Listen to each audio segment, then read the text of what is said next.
Hello everyone, welcome back. Today we are going to work on some of the editors that are available on Linux. It depends what type of editor you'll use based on if you are on GUI mode or if you are in CLI mode. If I say shell, I should land into that Linux machine. Okay, so first of all, most of the users on Linux are uh, kind of inclined towards VIM. There are three main that I have listed, but Linux is a vast ocean. There are many other editors available. You can use that fits your need. I have provided some links. So if you get into this getting started with Linux and go into this link editing files on Linux, and that's where you'll be able to kind of come back to this page. And I've shown Nano. How would you use Nano? Nano has its own unique interface. Uh, I don't use Nano much, but I was able to find few things for you. For example, this Nano cheat sheet, it tells you, how or what options you have to move within the editor. Um, People who are new to Linux, for them, it might be just Linux is just a black and white screen. How many options can a editor have in that text mode? I wait till you see VIM, because there are books written on VIM itself. So VI or VIM or VIM enhanced, they are the same names for the tool. So uh, for Nano, I can install Nano. If it is not there, oh, it is there by default. But if it is not there, you'll have to do sudo apt. First, you update your repositories, then you do sudo install nano. Right. So I'll let it complete, but that is the kind of way how you do the installation. Sudo apt install nano, right? That's what you do, and it'll say it is already installed. So this is not needed. Anyways, so how do you use nano? If you open nano, now it says new buffer. So because I did not specify a file name, it opens it in front of me and I can start typing test. This is a test file, and when I need to exit, I need to do this.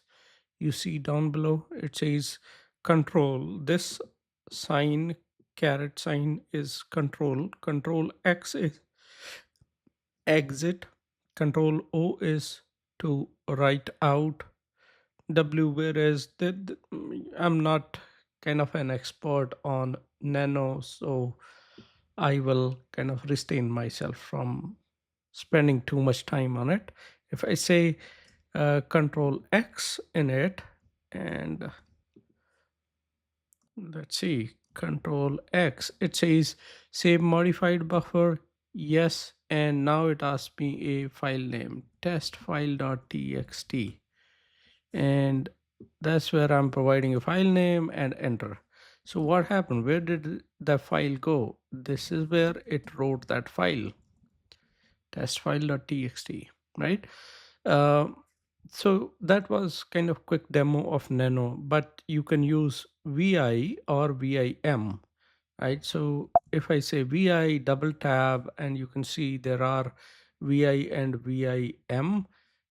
There is a VIM very nice tutorial too. If you use this beginner's guide, and it opens a openvim.com, and it tells you different fields or features that VIM has.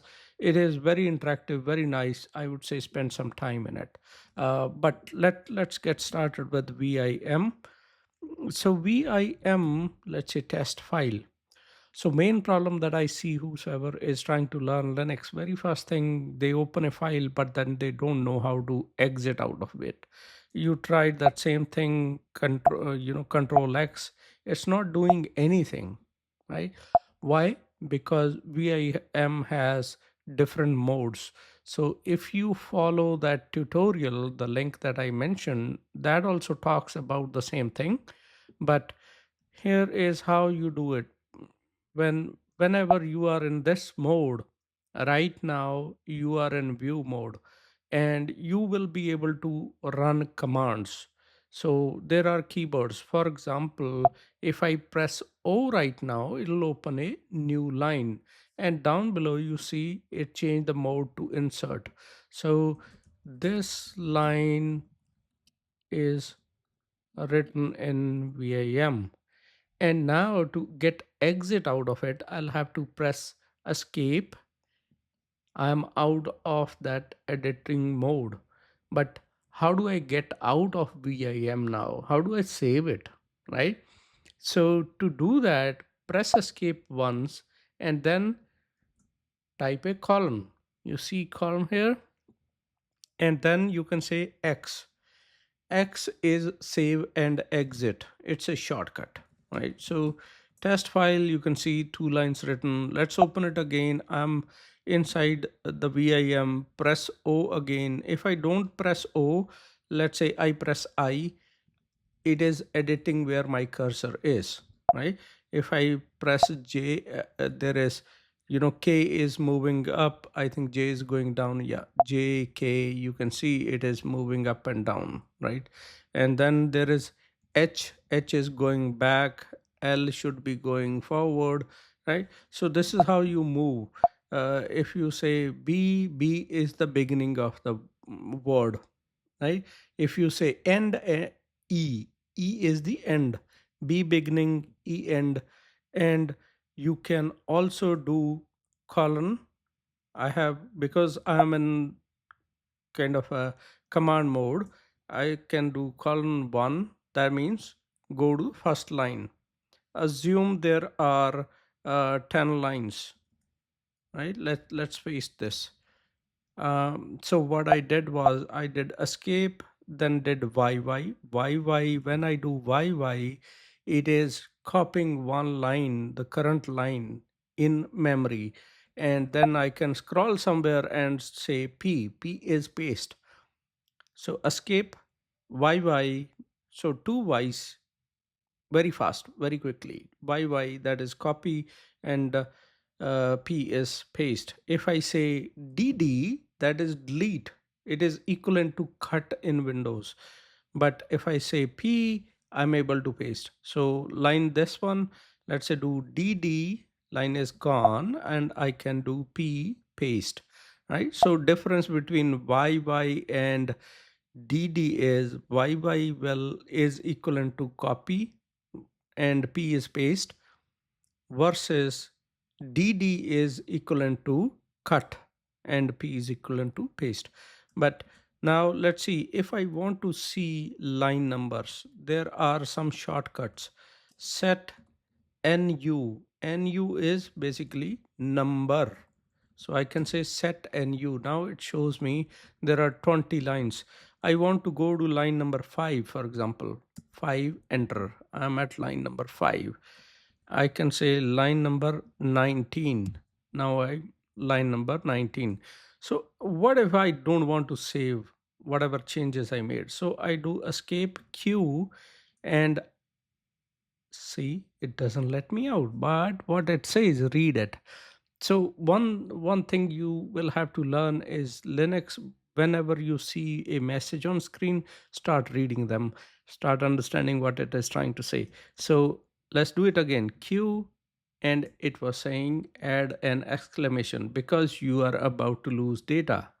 So it is a way similar to uh, Microsoft Office. When you try to close a file that you have modified, it says you want to save it, right? So you'll have to explicitly say, no, this exclamation is working the same way. You are doing no, right? Now there are two lines only. So say yy and paste. Let's say now I have set nu. There are 10 lines, right? I want to save it. I can either do X or I can do W. What is W? W is write or save. That W is not getting out of the file but saving. It's as good as, in your Microsoft Office Word, you can go and click that small floppy icon which is save, right? It is something similar. W is something similar. But you want to get out, you say WQ, right? Now let's add a few more lines and do WQ. Let's me do that, right? But sometimes you'll find there are files that are kind of read only. ls ltr ch mode 444 test file. So this 4 is 2 plus 1, and that's how Linux treats. If you want to understand what it means, go check my video from past, uh, like the third video in the series, right? So you can do stat and test file, and you can see here it is 444. And right now, if we modify this file again, one thing it says it is read only, right? But I want to still modify. It says warning, you are changing a read only file. If I say WQ, doesn't let me, but WQ and exclamation, if I say cat, you can see there are lot more lines, 16 lines. It says I'm changing a read only file. All I'm pressing is O, right? So I did something, I wrote something, and I can say X, it doesn't let me, X and exclamation, and it saves. So that is kind of a way to override. You are able to override because you are the owner of that file. If I say ID, you can see I'm, or who am I? It says you are Ubuntu. Who am I? That also is same command, but it is Ubuntu. This is the owner of the file, and owner has access. That's why it was able to write a file which had permission for read only itself, right? um, it could be confusing to some, but this is how you do it. So open a file with vi, and you have different modes. Right now you are in command mode, so you do yyp, that is copy paste. If you do dd and paste, that is dd will basically remove the line itself. So let's say I'm in insert mode. If I want to delete this line, I'll say dd, right, and paste it here, p. Let's see, set nu. So I want to delete 1 2 3 4 lines, right? So what you can do is, when you are in command mode, now it is in command mode, I know I need to delete 4 lines. I will say 4dd. That's it. If I want to undo, u, right, you just say u and you have your data back. For dd, I wanted to delete or cut, and I can do p paste, right? Or I can do for dd and go to line number, let's say want to go to line number 11, then paste. So after line number 11, I pasted this, right? Want to go to line number 2 and paste. So it is equivalent to cut, but remember the dd I did for dd, that has placed this text in the memory, and I can retrieve it as many times as I want. So if I go to line number 10, paste, you can see I'm able to kind of get this out, right? Paste some text. If you want to go in the beginning of the text or a kind of word, let's say you are sitting here, you want to go to the w in the beginning of this word, that's b. There are ways to go to kind of beginning of the line and end of the line. So if you are, let's say, at the beginning of the line here, you press space and 4 is dollar, right? Space dollar. You are at the end of the line, and space caret number 6. Sorry, it is shift, not space. So shift 6 or shift 4. Shift 4 takes you to the end. Shift 6, which is the caret symbol, takes you to the beginning of the line. Right? It requires kind of practice, but why I love VIM is because it has help available within VIM itself. So when you are in VIM, you do this and say help, and you can see you have full help available. You can read through it. Again, you want to exit, escape colon q, and you are back to your file. VIM also lets you run commands, and you can see I ran a command, but I was sitting in the file. Right? So do this, and then ls etc. You can see I ran a command, but I was sitting in the file itself, right? So VIM also has something very nice, which is .vimrc. So you can define how your VIM should look when you open. So that will be .vimrc. So you can say set nu. Now what it will do is, if I open text file, you can see it is already showing number. Let's remove it. I remove that, and doesn't it looks completely different, right? That was a good demo of VIM. Now if you want to use G editor, G is graphical. So for that we need X display. There is a good canonical document. Hold on, let's search for it.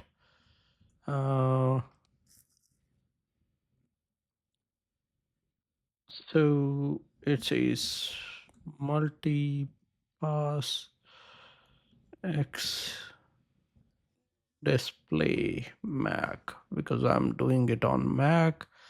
I'll have to install Xcodes. I don't want to do all that. I don't want to do all this. So let's skip that part for now. I have given some exercises for you. I would recommend playing with some files. Again, nano and VIM are not the only editors. There are tools, for example, cat. You can read files with cat. You can also write. So hold on, chmod 664 test file. This is a new line with cat and control X, I think, or control C. Yeah, control C, test file, and you can see this is a new line with cat, right? So if I say cat and name of the file, then it is kind of printing the content of the file. If I say cat and this symbol, this is append. If I say single only, let's try doing that. Cat this test file. This is another line to test cat, and control C. If I say test now, you see what did it do? It it has overwritten the content of the file with this line only, right? So if I want to retain the content and append, I need to use these two. This is second line, control C, cat test file, and you can see there is second line, right? Then there are tools like sed is a stream editor. You can make changes to the files if you do something like sed -i is in place replacement. Let's say I want to search for this and replace it with that. and I can do this cat test file. You can see this was replaced with that. Now it says that is another line, test cat, and that is second line, right? For example, because that is gone, so I would say this and that. I'll say what. Now I'm giving it one. One means the very first occurrence, right? So you can do that. You can, G is kind of global replacement. There are ways to kind of confirm when you are modifying a file. For example, in vim you can run similar things. So here is a column, search for uh, what, replace it with this, and I can say gc. Now you see it is asking me, you want to replace that particular word what with this, yes, then that's it, right? Next, again it is asking me, if I say oh, a would have done it for all, right? So there are ways to, kind of different ways to do it, but in the end this is the kind of syntax that is used by sed also. There is sed awk, many tools available in linux to edit files. Sed is pretty useful because when you are looking at log files and um, at a large file, and you want to modify only a particular line from that file, you can do that. You can delete a line, you can insert something after something is found. So if you are interested in learning more about sed, I would say do man sed, and it has a very nice explanation of things. But at the same time, if you want to kind of learn sed, there are many resources available online. Just search for linux space sed, stream editor, right? So uh, right here it's a stream editor for filtering and transforming text.